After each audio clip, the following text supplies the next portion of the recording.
Hi guys, it's James. This is my first video of this kind. A couple co-workers of mine, myself, we discussed it.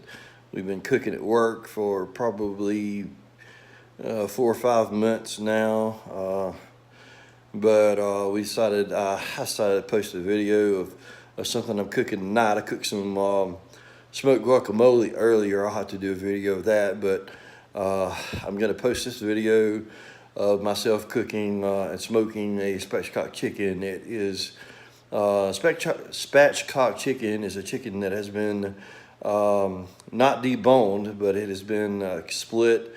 The backbone has either been split or it has been removed, and it enables you to butterfly it out. It enables you to smoke it, and you're able to cook the whole chicken, and it doesn't take near as long whenever you do so. This is probably about my 4th spatchcock chicken that I've done. This one's a 6-pounder. I have never done a 6-pounder, but we're just going to see how it goes.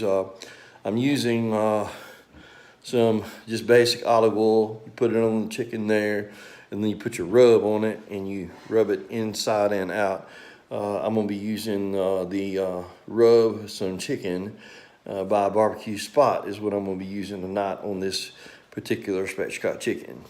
Just waiting for the kettle to come up to speed right now. Once it gets 250, then we're going to put that baby on. So I'm be using an internal probe using the Weber iGrill Mini, and once I get the grill ready to go, I'm going to put said chicken on there. I'm going to go ahead and spike it in the breast, and we're going to run that baby up to 165, and it should be ready to go. So it's going to be a good lunch tomorrow. We're celebrating my manager's birthday. I don't know how old he is. I'm not going to mention that, but so tomorrow's his birthday. So these coals are getting just right about now. 22-inch Weber kettle. So once they get right, then we're going to drop them on down and put some good old hickory chips on there. Normally I'd be using chunks, but tonight I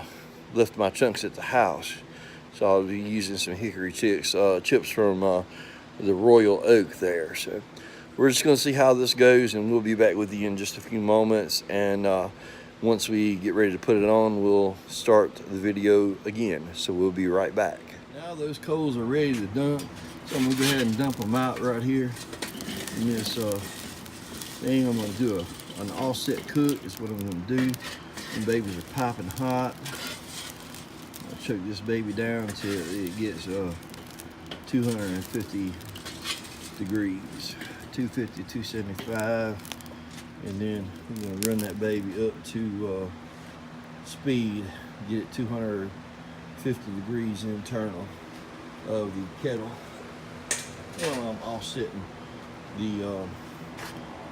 it so it will cook like it's supposed to. So we're just going to see how it goes. Be back in a second. We're going to take this probe from the iGrill Mini right there, and we're going to put it inside the breast. We're going to just stick it in there, though. This is the thickest portion of the breast right here, what we're going to do. And that way we're able to see what the internal temp is on that. And I'll take this right here. This is our transmitter. And I'll go ahead and plug it in right there as well. It starts showing green right there. It means it's connected to my iPhone, which I'm taking this video with. So you see the green right there, Weber iGrill Mini. And we're gonna put this baby on there as soon as it gets up to par, and then we'll go ahead and start cooking. So, okay guys, so the grill is up to temp. We'll look at it right here in just a second. You'll see that it is a little over 300. That's going to cool off in a bit as we proceed with the cook. I'm just worried about the temperature over the meat itself. There's the chicken that's getting ready to go on shortly. I'm fixing to put drop some chips on there, and I'm fixing to put the chicken on there and let it start cooking. Be back in a second. So now our chicken is actually on the grill as we speak. And I'm fixing to drop a handful of these chips on there. The thing I don't like about the chips is they burn up kind of fast. So we're gonna get us some nice sweet smoke here. Good old hickory smoked chicken. It's gonna be good. It's gonna be real good. Spatchcock chicken's on there. I went ahead and put it on there. We're running at 250 right now. I got the outgrill mini going. See, we're rolling smoke right there as we speak. You see it's blazing it right there, so I'm gonna just go ahead and close it back because I don't want it to blaze up. I don't want to get too hot in there and it'll make that chicken burn. So 250. But I am burning wood as well as the coals, and we'll just get that internal temp up. Just let it sit there. I love smoking with this kettle. It's the real deal. I mean, it's probably one of the best ones. Little Weber kettle, and those guys have an outstanding warranty on them. If you got anything that goes wrong with your kettle, once you register it, then you are able to get replacement parts. They're real easy to deal with. So that's what we like to use. I got this kettle for Christmas last year, and I've been using it ever since. So it's very good. We're just gonna sit here and chill out for a bit and wait for that temperature. I just gotta monitor it until the temperature, I don't want it to get too hot. I need the temperature of the kettle itself to remain around 275, 250-ish until it gets that internal temperature of that chicken up to exactly 165 or around 165. So I don't want the smoke to be dirty, but I don't want it to get too hot either. So we're just gonna play it by ear and see how it goes. Internal temp's about 65 degrees right now. So we're trying to get it up to 165. It's going to take it a little time, but it's completely fine. We're going to see what we're dealing with. If you'll notice right there, our grill, the temperature is exactly 250 degrees. I've got the kettle configured exactly the way it needs to be.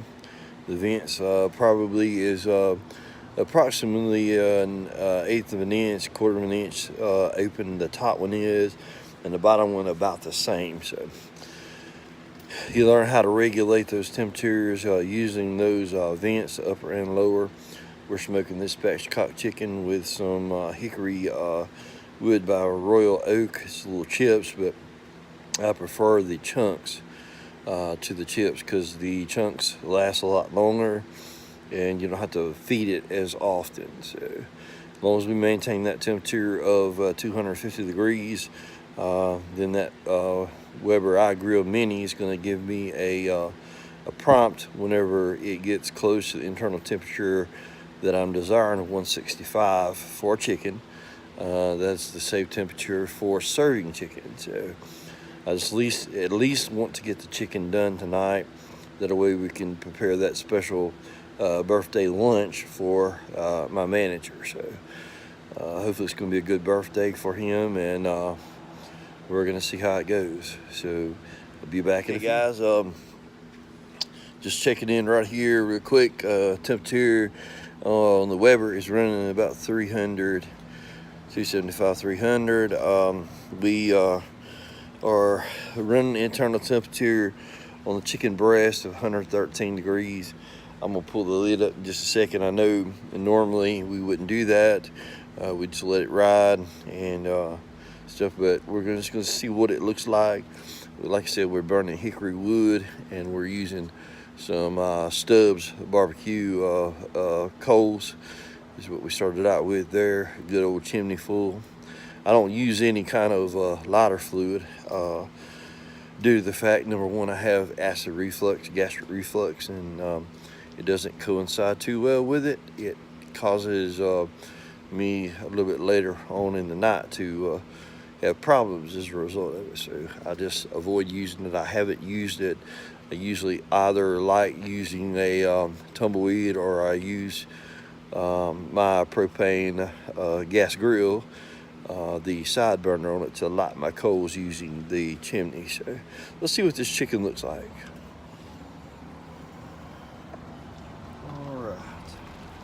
Taking on a nice, good color right there. The coals is burning pretty good, so yeah. I think I'm gonna put this baby back on there. I'm gonna just let it ride. Maybe we'll get that 165 shortly, and it's gonna be good. So we're just gonna hang out here, and we'll be back in a bit. Hi guys, I'm back at it again. Just getting out here. We're in the cook. We're at 146 of 165. The temperature on the gauge right there is exactly 250. You'll see it right there on that gauge of the Weber. We're just gonna take a quick peek at this spatchcock chicken and see what's going on with it, and see it's got a nice, well, it's kind of dark, but perfectly normal, perfectly fine. It's gonna be a good chicken, and we'll just see how it turns out.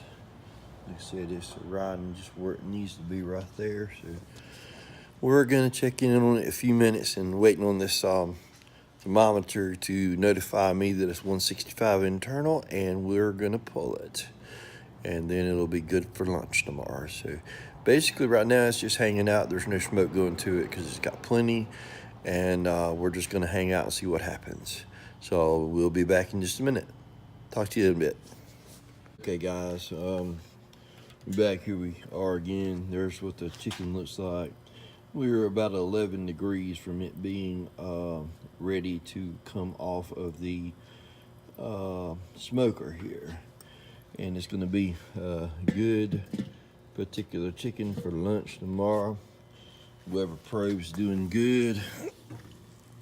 The Weber little grill, iGrill is doing fabulous. Cool thing about those Weber products is the fact if you purchase one, anything on these Webers is warranted. Like the bowl and the lid and the bowl right there are warranted for 10 years. That's 10 years of warranty for that particular thing.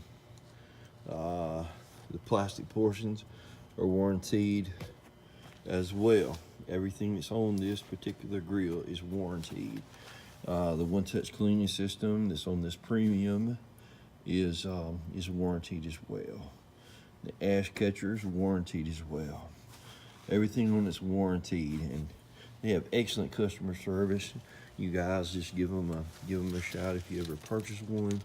You'll look for the model number, and the number is located right here on your vent, and that'll enable you to register your grill, and you'll be able to get full advantage of your warranty situation there. If you ever need anything from them guys, you just give them a call, and they'll tell you what you need to do as far as that goes in order to file a warranty claim.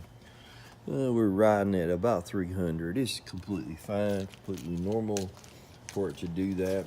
I'm trying to finish this cook because it's getting, number one, kind of late, and it's 11 more degrees, and we'll be ready to pull this joker off. And we see what the meat is looking like, and the meat's gonna be real tender and everything. I think it's gonna be pretty good. So we'll just see what happens, and we'll update you as soon as I pull it off and show you what it looks like and all that good stuff, and we'll just see what happens. So, all right, just hang tight, and we'll be back. Just got finished with the chicken. There it is. It's got a nice bark on it right there. Internal temperature of 165 degrees. So that is your spatchcock chicken right there, and that's what we got. And I'm gonna see how it tastes tomorrow. I'm just gonna let it hang out here and rest a few minutes, let it regroup the juices and everything, and then we'll go from there. And hope you guys enjoy this video. Hope it instructs you a little bit on how we do things as far as that goes. So this chicken's gonna be awesome. So y'all have a great day, and thanks for watching.